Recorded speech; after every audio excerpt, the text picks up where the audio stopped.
할렐루야, 할렐루야. 오늘도 주 앞에 전심으로 예배하는 우리 성도님들의 삶에 주님의 은혜와 사랑이 가득하시기를 축복합니다. 우리 옆에 계신 분, 뒤에 계신 분, 앞에 계신 분께 이렇게 인사합시다. 미리 크리스마스. 네, 미리 크리스마스. 이제 3일 남았으니까 자, 미리 크리스마스. 자, 여러분, 우리가 서로 사랑하고 축복하고 나누는 그런 은혜가 있을 때 하나님이 우리 베델 공동체를 더 아름다운 공동체로 만드실 줄 믿습니다. 오늘 말씀 가운데 여러분을 향한 예수 그리스도의 그 사랑이 강하게 와닿는 시간 될 수 있기를 바라겠어요. 여러분, 자리가 사람을 만든다라는 말이 있죠. 사람이 어떤 직위에 있게 되면 그에 어울리는 모습으로 변하게 마련이다라는 거죠.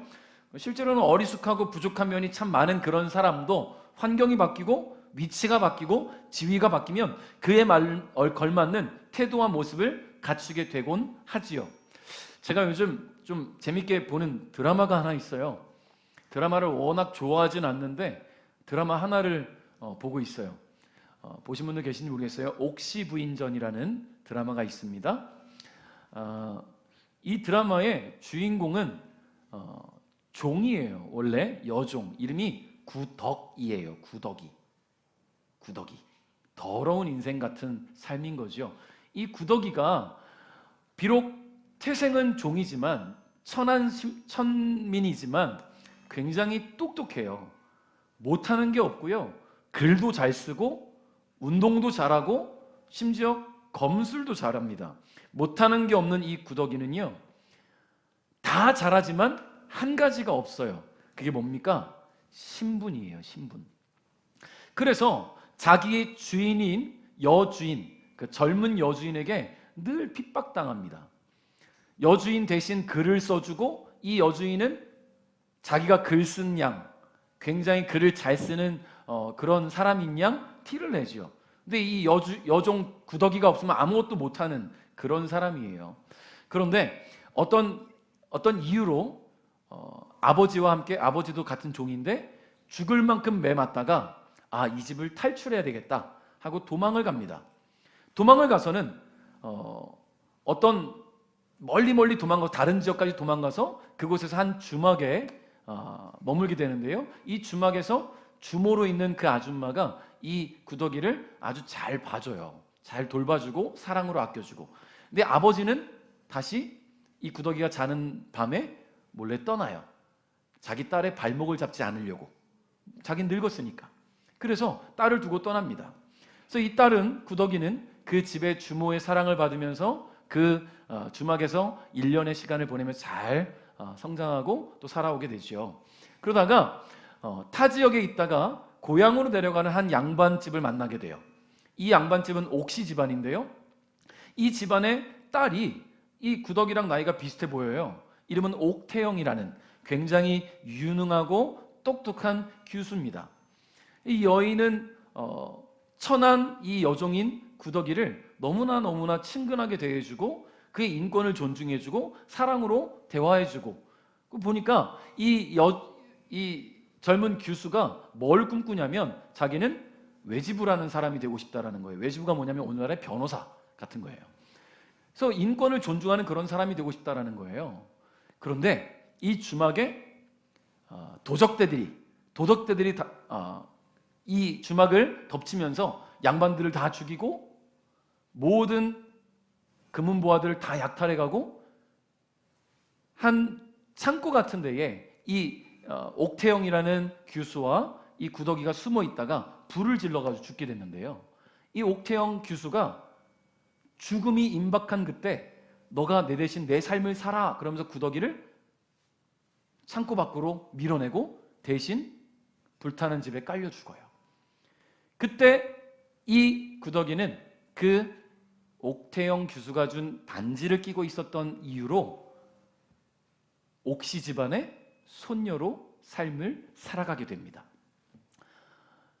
여러분, 한 젊은 교수가 대신 생명을 바쳐서 이 천한 여종 구덕이는 옥시 집안의 아주 이쁘고 사랑스러운 그런 교수가 되었어요. 그리고 그 뜻을 받아들여서 외지부의 길을 가기 위해 열심히 공부를 하지요.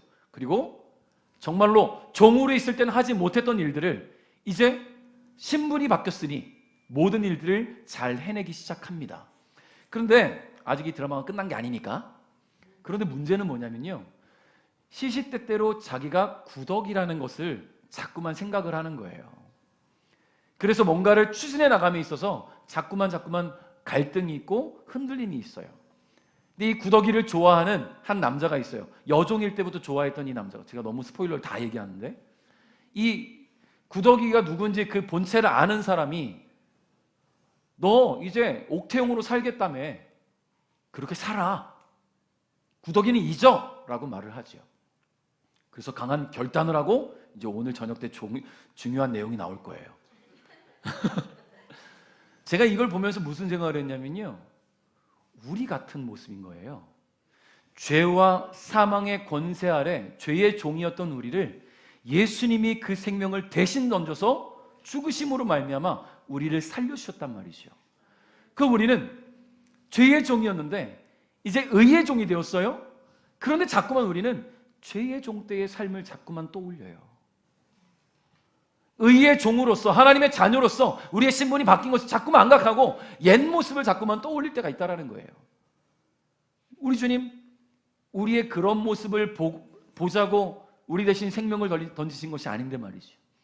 그러니까 우리는 주님 나를 위해 그 목숨 바치신 것처럼 나에게 새롭게 주어진 이 신분을 가지고 새로운 이름, 구더기가 아니라 옥태영이라는 이름을 가진 것처럼 우리도 새 사람으로, 새 이름으로 주님이 주시는 소망의 날을 바라보고 나가야 될 줄 믿습니다.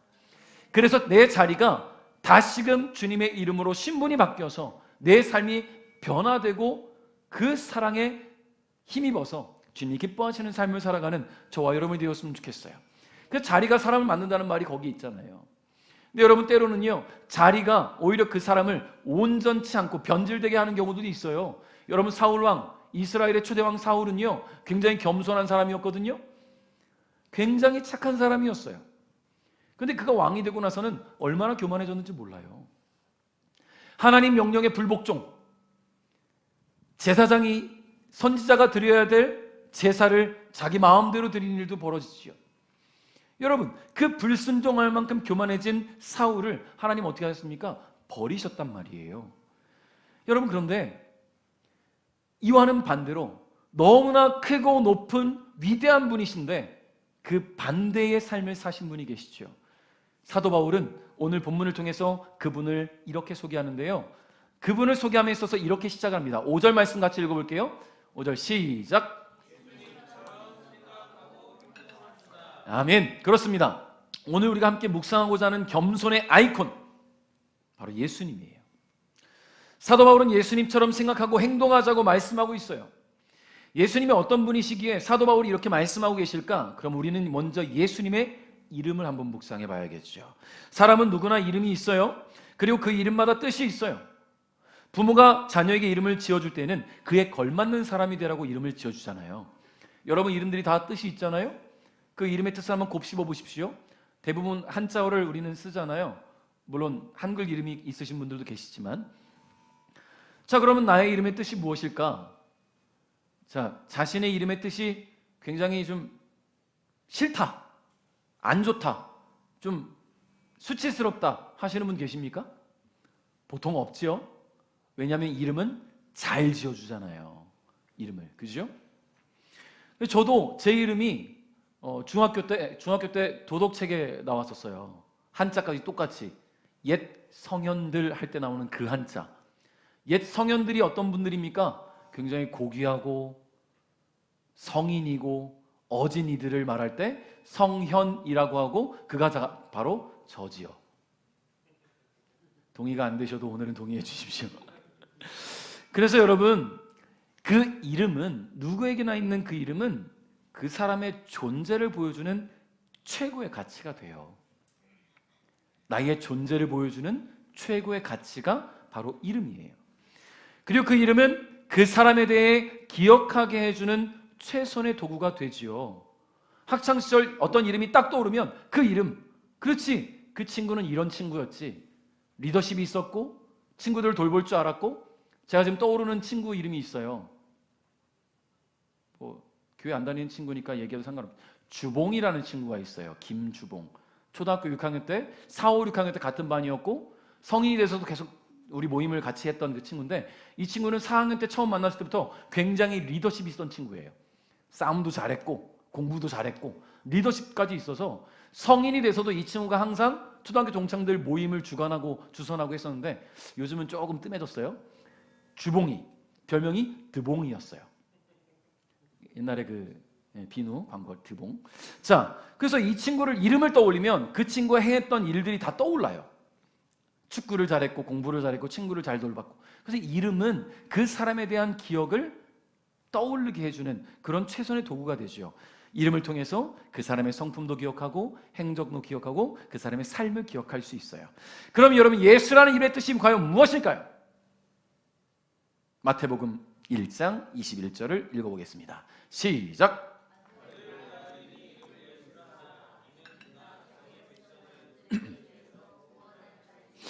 아멘. 자, 예수님의 이름은 바로 구원의 이름, 구원자라는 뜻이에요.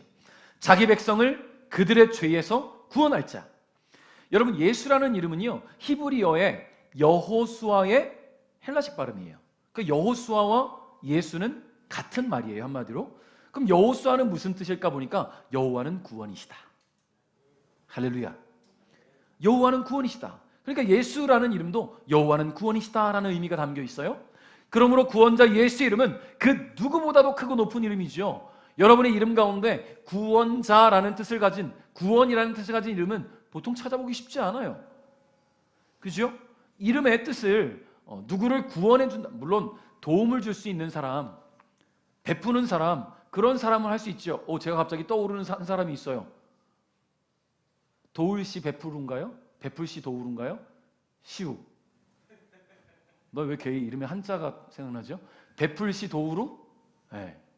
베풀고 도우는 사람이 되라고 시우의 이름이 지어진 것 같아요. 근데 그렇게 잘하고 있잖아요. 잘. 자, 그런데 누군가를 돕는 이름은 될 수 있는데 누구를 구원하는 이름? 갖기 쉽지 않지 않습니까? 그러니까 구원자라는 뜻을 가진 예수님의 이름은 세상 그 누구보다도 크고 높은 이름이겠죠. 근데 예수님의 탄생은 어땠습니까? 보통 메시아의 탄생이라면, 온 열방, 온 세상을 구원할 메시아라고 한다면 어떤 왕족이나 귀족의 가정에서 화려하고 아름다운 그런 따뜻한 방 안에서 수많은 사람들의 축복 가운데 태어나야 되는 거 아닙니까? 그죠? 근데 예수님은요, 메시아의 탄생이라고 하기에는 너무나 초라한 모습으로 태어나셨어요. 예수님은 작은 마을 베들레헴에서 가난한 목수의 아들로 태어나셨는데요, 예수님이 태어나시던 날 밤에 예수님의 아빠인 요셉과 엄마인 마리아는 호적 신고하려고 고향으로 돌아가다가 이 베들레헴에 당도했는데 베들레헴에 그날 밤에 묵을 방이 없는 거예요. 그래서 어렵사리 여관방에 창고, 그냥 창고가 아니죠, 마국간을 빌려서 하루를 묵게 되는데 그날 예수님이 태어나셨어요. 여러분, 그 마국간에는 누가 있었습니까? 말들이 있었겠지요. 동물들이 있었겠지요. 마땅한 숙소가 없어서 마국간에 태어나셔야 했던 예수님. 혹시 마국간에 태어나 보신 분 계십니까? 적어도 힘든 세대를 살았어도 적어도 마국간은 아니지 않았을까. 조선시대의 그런 천민들이 아닌 이상은 마국간 같은 태어나지 않잖아요. 근데 예수님은 태어나셨을 때 누일 곳이 없어서 어디 누이셨어요? 말구유. 구유 아이들은 잘 모르죠? 말밥통. 말밥통에 누이셨단 말이에요. 그러니까 얼마나 그 행색이 초라하고 얼마나 쓸쓸하고 외로운 모습이었을까. 그런 예수님은요, 언제나 소외되고 버림받고 외면당하는 그런 영혼들을 사랑으로 돌보셨습니다. 그런 영혼들에게 다가가셨어요.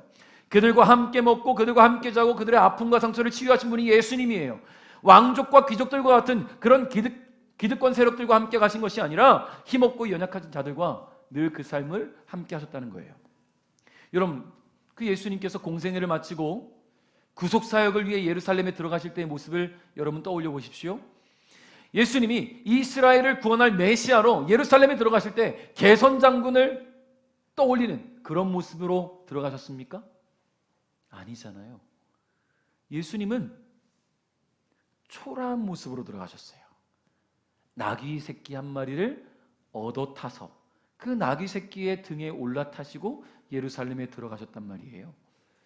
여러분, 수많은 사람들이 예루살렘에 모여 있었단 말입니다. 메시아가 오신다는 말에 그들은 자신들의 겉옷을 길에 펴서 레드카펫처럼 깔아버리고 종려나무 가지를 흔들면서 예수님 어서 오십시오, 호산나 다윗의 자손이여 우리를 구원하소서 외쳤단 말이에요.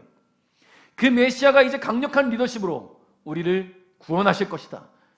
우리를 앞잡은 저 로마 제국을 몰아낼 것이다. 이스라엘의 독립을 가져올 것이고 새로운 세상을 만들어 주실 것이다. 그들은 마음에 강력한 소망이 있었단 말이에요. 그럼 들어오신 예수님은 나귀 새끼 등에 올라타시고 너무나 겸손한 모습으로 들어오셔요. 여러분, 중요한 사실은요, 겉으로 보이는 모습은 초라해 보이고 연약해 보일지라도 그분이 하나님의 아들이란 사실에는 변함이 없다라는 거예요. 할렐루야. 할렐루야. 여러분, 그 옛날 어린 시절에 안데르슨 동화에 왕자와 거지라는 동화가 있잖아요. 왕자가 어느 날 그 답답한 왕궁 생활이 답답해서 밤에 몰래 도망갔다가 자기랑 똑같이 생긴 거지를 발견하고는 옷을 바꿔 입어요. 그럼 거지처럼 살아보는 거지요. 근데 왕자가 된 거지는 왕궁으로 들어오는데 옷은 바뀌었지만 겉모습은 화려해 보이지만 그 행색은 어떻습니까? 생각하는 것, 말하는 것, 행동하는 것은 거지에 불과한 거예요. 거지 옷을 입은 이 왕자는요, 비록 거지 꼴을 하고 있지만 누가 욕하거나 때리려고 하면 왕자의 위엄을 보이는 거예요. 그래서 더들겨 맞죠. 어디 거지 새끼가 하면서. 여러분, 예수님이 초라한 모습이라서 로마 군인들에게 맞으신 겁니까? 그분이 힘이 없어서 맞고 계셨습니까? 그분이 힘이 없어서 채찍질 당하셨을까요? 아니에요. 그분은 하나님의 아들이심에 변함이 없어요. 다만 하나님의 일을 위해 잠시 자신의 생각과 마음과 분노와 계획들을 위해 다 내려놓고 계셨던 거예요. 하나님의 아들이심에는 변함이 없었던 것이지요. 그분은 군림하며 세상을 다스리기 위해서 오신 것이 아니라 모든 사람들과 함께 웃고 함께 울며 함께 살아가기 위해 오신 겸손의 왕이셨다라는 거예요. 그래서 사도 바울은 우리로 하여금 겸손하신 그 예수님을 본받아 살아갈 것을 권면하고 있는 겁니다. 구원의 이름 예수님을, 그 누구보다 크고 높은 이름을 가지셨음에도 불구하고 그 누구보다 겸손했던 예수님을 우리가 함께 깊이 묵상할 수 있기를 주님의 이름으로 축복합니다. 6절 읽겠습니다. 시작.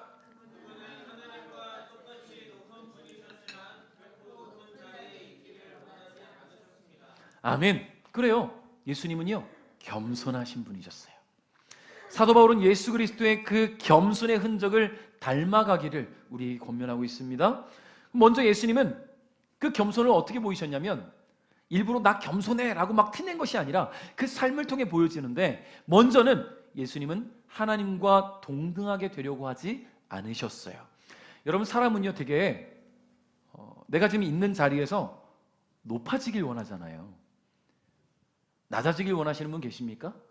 지금보다 형편이 더 높아지길 원하지, 나아지길 원하지, 낮아지거나 못한 삶으로 회귀하길 원하는 사람은 없잖아요. 그렇지 않습니까?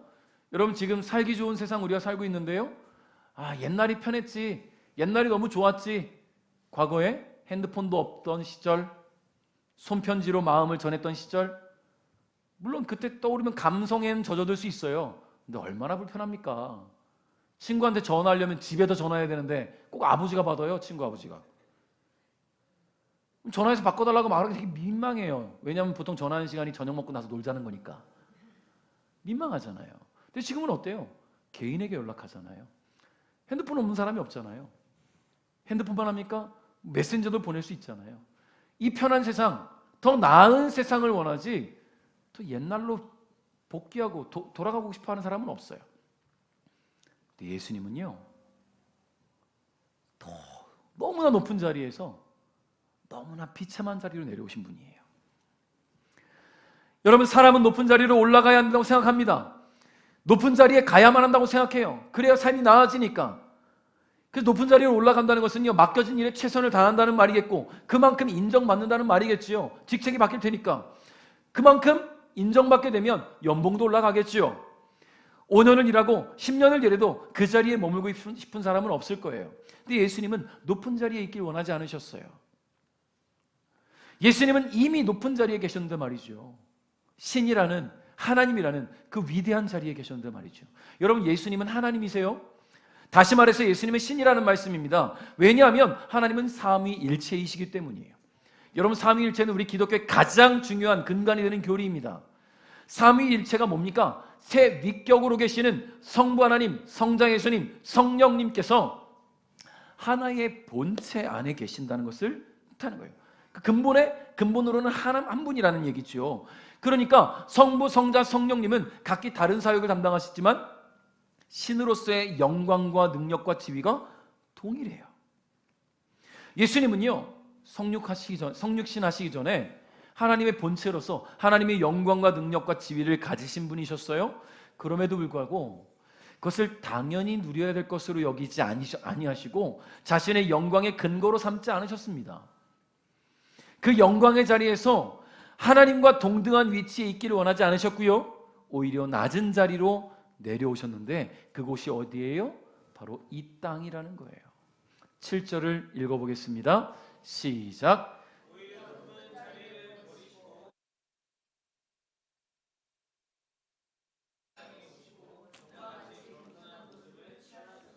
아멘. 그렇습니다. 예수님은 하늘 영광을 버리고 낮은 곳으로 임하셨어요. 단순히 낮은 곳으로 오신 게 아니에요. 그냥 지상에 내려왔다 이게 아니라 정말로 낮은 모습으로 오셨어요. 아까 말씀드렸잖아요. 메시아의 탄생이라면 왕족도 있을 수 있고 귀족도 있을 수 있는데 예수님은 정말로 지극히 평범한 가정에 오셨어요. 힘도 능력도 없는, 권위도 없고 권력도 없는 그런 집, 가난한 목수의 아들. 여러분, 모든 것을 포기하시고 피조물인 사람의 몸을 입고 육체적 고통이 가득한 이 세상에 철저하게 낮아진 모습으로 오셨습니다. 여러분, 예수님이 이 땅에 오실 때 예수님이 가실 곳 정도는 스스로 선택할 수 있는 분 아닙니까? 내가 어디로 가야 되겠다라고 마음 먹고 가실 수 있는 분이란 말이에요. 하나님이니까, 신이니까. 그러나 사람들이 우러러보는 위대한 왕이나 귀족, 권력자의 자리로 오시지 않았습니다. 평범한 목수의 아들, 겸손히 낮은 자의 모습을 택하셨다라는 거예요. 8절 읽어보겠습니다. 시작.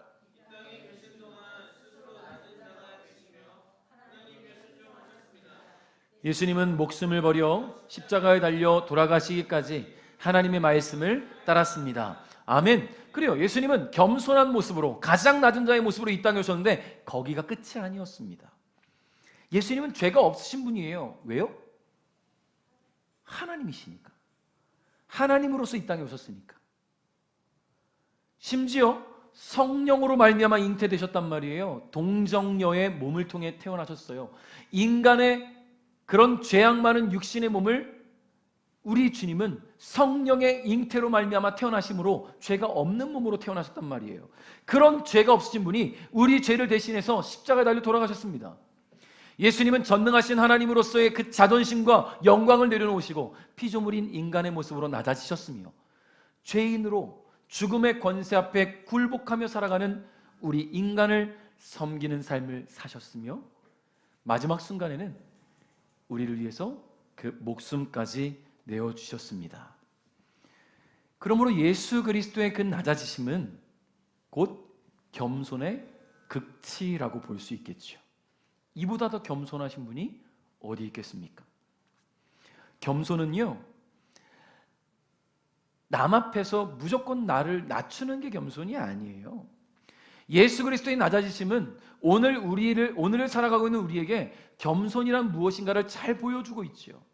여러분, 말로만 겸손하게 살아라, 남을 위해 살아라, 베풀며 살아라. 예수님은 말로 하신 것이 아니라 몸으로 보여주셨어요.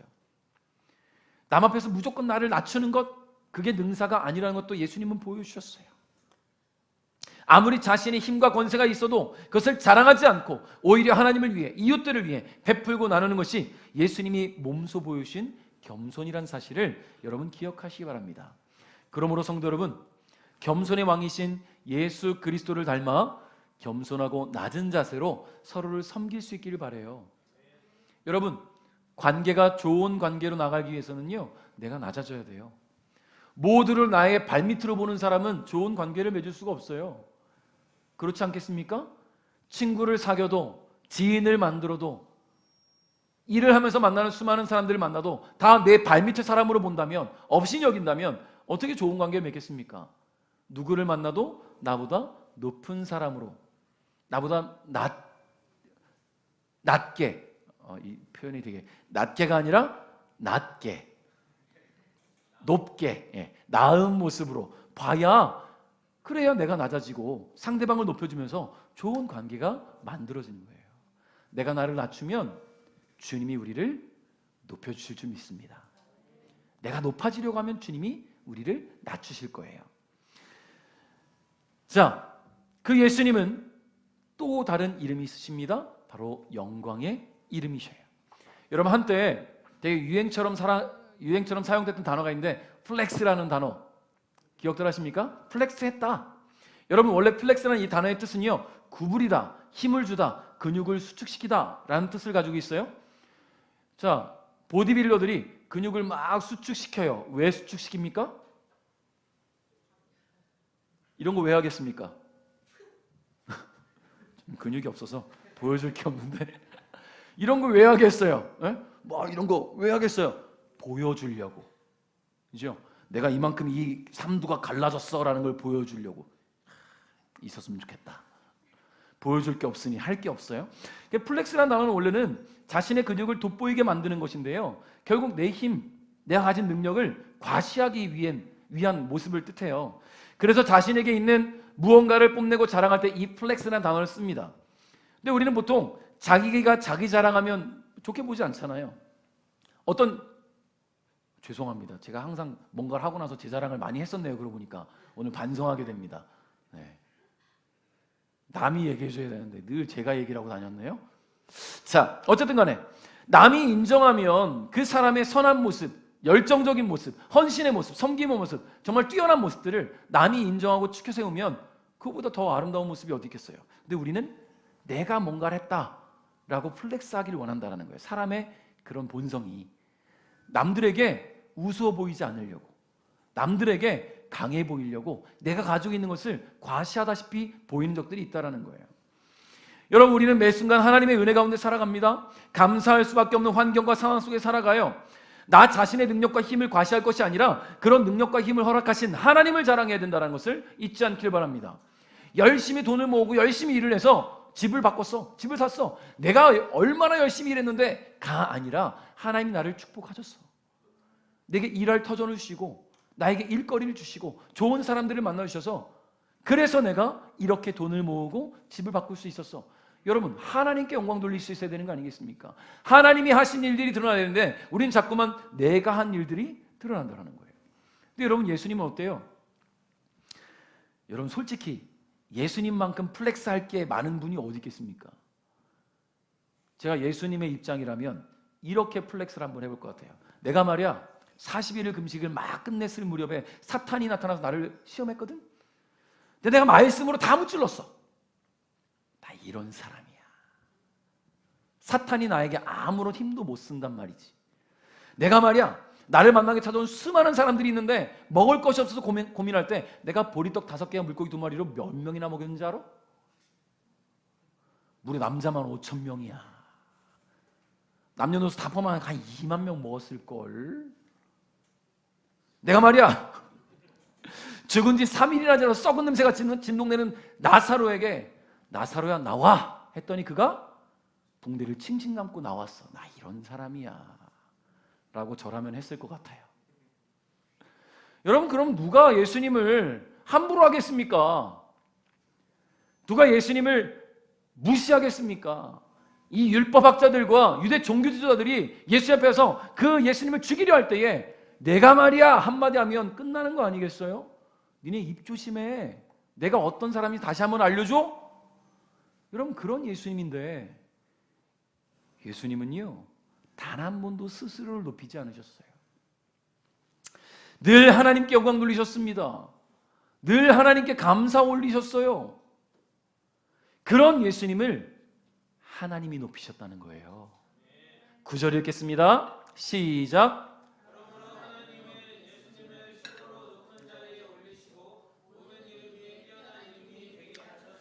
아멘. 하나님은 죽기까지 자기를 낮추시고 복종하신 예수 그리스도께 놀라운 보상을 하셨는데, 그 보상이 뭐냐? 예수님의 이름을 모든 지구상에 있는 모든 만물의 이름 가운데 가장 뛰어난 이름으로 높이셨어요. 할렐루야. 하나님은 인간을 대신해서 저주받아서 죽으신 죄가 없으신 예수 그리스도를 저주받은 그 죽음 그대로 두시지 않았잖아요. 그 저주받은 죄와 죽음과 사망의 권세를 깨뜨리고 이기게 하시고 다시 살게 하셔서 하늘로 올라오게 하셨습니다. 다시 말해서 하나님은 예수님을 높이시기 위해 낮추신 것이 아니라 예수님께서 스스로 자발적으로 자신을 낮추셨을 때 하나님께서 그분을 높이셨다라는 거예요. 누가복음 14장 11절에 예수님 이렇게 말씀하세요. 자신을 높이는 사람은 낮아지고 자신을 낮추는 사람은 높아질 것이다. 아멘. 예수님은 말씀으로만 하시는 분이 아니었어요. 늘 몸소 실천하시는 분이셨기 때문에 그 말씀에 힘이 있고 권위가 있는 거예요. 말씀으로는 열심히 선포해놓고 그 삶이 다른 모습이라면, 언행불일치라면 그 모습을 아는 자들이 어떻게 예수님을 따라가겠습니까? 스스로 낮아지신 예수님을 하나님께서 다시 높이실 때 예수 이름은 모든 이름 위에 가장 뛰어난 이름이 되었습니다. 인류를 구원할 구원자이신 예수님은 이제 만물을 다스리시는 주관자로서 하나님께서 그분을 높이셨다는 것을 잊지 않길 바라요. 사도 바울은 그런 예수님의 높아짐에 대해서 10절부터 11절에 이렇게 말씀하는데요. 같이 읽어볼게요. 시작.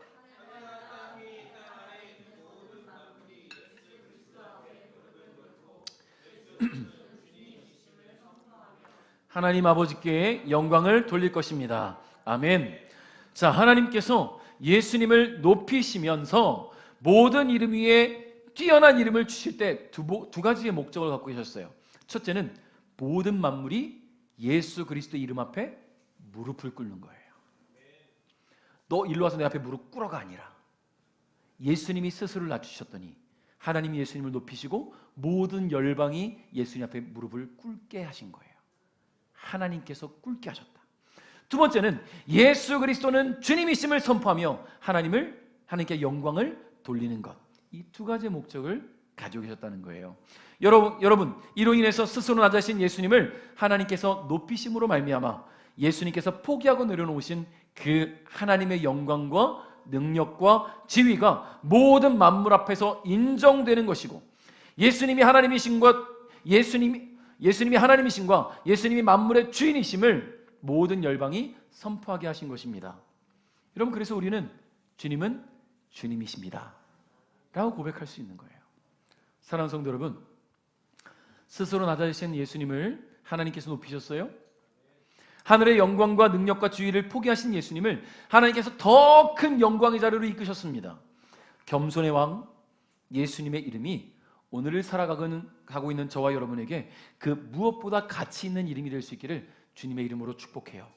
나의 이름은 부족할지라도 나의 이름을 복되게 하시는 예수의 이름이 우리를 변화시키신 줄 믿습니다. 나의 신분은 죄의 종이었지만 이제 의의 종으로, 하나님의 자녀로 우리의 신분을 바꿔주신 예수님 앞에 믿음으로 순종하며 그분이 나의 주님이심을 고백하며 나가는 우리 베델가족 여러분 될 수 있기를 주님의 이름으로 축복합니다. 말씀을 맺겠습니다. 러시아의 소설가 레프 톨스토이는 이런 말을 했습니다. 겸손할 줄 모르는 사람은 언제나 남을 비난한다. 남의 허물만 들추면 자신의 죄가가 점점 커진다. 독불장군이 될수록 그 위치가 흔들리고 자신을 맞출수록 그 자리는 견고하게 된다. 여러분, 치열하게 살아야 하는 인생 속에서 어쩌면 우리는 이 겸손의 미덕을 상실하며 살아가고 있는지도 모릅니다. 특히 이전보다 삶이 조금이라도 나아질 때마다 그런 생각을 하죠. 개구리 올챙이적 생각을 못한다고. 여러분, 우리도 그런 시기가 있었잖아요. 하나님의 은혜가 아니었으면 지금 이 건강과 이 삶의 풍요로움과 이 삶의 안락을 누릴 수가 없다는 것을 여러분 기억하십시오. 약해 보이지 않기 위해서, 우습게 보이지 않기 위해서, 오히려 더 강해 보이기 위해서 선택적으로 겸손함을 포기한 이들도 있을 수 있지만, 그러나 겸손은 오히려 그 사람을 더 돋보이게 합니다. 겸손은 그 사람을 더 아름답게 하고 그 사람을 더욱 강하게 만든다는 사실을 여러분 잊지 않기를 바라요. 겸손한 자를 주님이 인정하시고 겸손한 자를 주님이 높이십니다. 겸손이야말로 하나님과 더욱 친밀하게 교제함에 있어서 가장 중요한 요소가 됨을 잊지 않길 바랍니다. 여러분 뭐든 잘 수 있는 능력이 있다 할지라도 주님 앞에 머리 조아릴 수 있기를 바라요. 기도의 자리로 나오세요. 내가 다 할 수 있는 데가 아니라 주님, 내가 주님이 아니면 나의 2025년은 소망이 없습니다. 주님이 나를 도우셔야 합니다. 주님이 나를 붙잡으셔야 됩니다. 겸손히 주님 앞에 머리 조아릴 수 있기를 바랍니다. 기도의 자리에 나오셔서 속 주님께 매달리시기 바랍니다. 예수의 이름은 온 인류를 구원한 유일한 한 사람으로 기록되었어요. 그러나 예수의 이름은 온 인류 가운데 가장 겸손하고 가장 소박했던, 그러나 가장 사랑이 많았던 한 사람으로 기억되고 있음을 여러분 기억하시기 바랍니다. 모든 이름 위에 뛰어난 가장 뛰어난 이름 예수, 그분의 이름이 오늘 성탄을 준비하며 우리를 위해 이 땅에 오신 예수님께 감사와 찬양으로 예배하는 우리 베델가족 모두의 삶에 소망의 이름이 될 수 있기를 주님의 이름으로 축복합니다.